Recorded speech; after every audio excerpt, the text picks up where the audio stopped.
Leaders and parliamentarians of several opposition political parties convened a joint media briefing in Colombo today.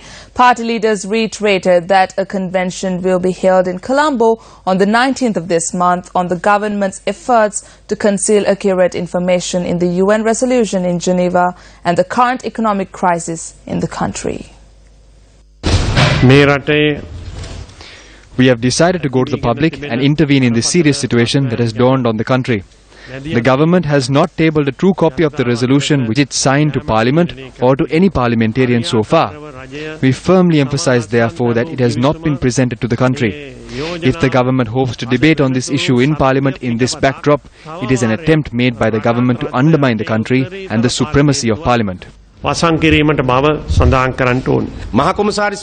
Addressing the Human Rights Council following the report of the High Commissioner being presented, Mangala Samaravira stated that the Prevention of Terrorism Act will be repealed and the Public Security Ordinance will be amended. What would happen if the Public Security Ordinance is repealed or amended? If a particular provincial council controlled by a power that is beyond the 13th Amendment to the Constitution, as it was during the time of Varadaraja Perumal, then the President will not possess the legality to control such a situation.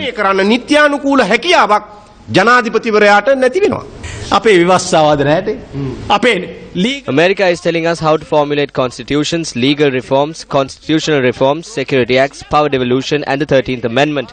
What is the point of our parliamentarians? There is no purpose for our parliamentarians. What is the point of having 225 parliamentarians in our parliament?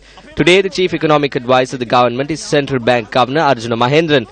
There are three forms of taxation. The customs tax, income tax and the excise duty have become scams.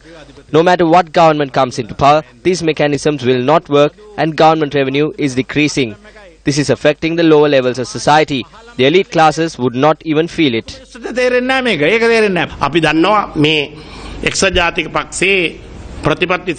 We are aware that Prime Minister Ranil Wickremesinghe, as the Minister of Policy Planning, together with Finance Minister Ravi Karunanayake, both from the United National Party, have created a major crisis in the financial management of the country.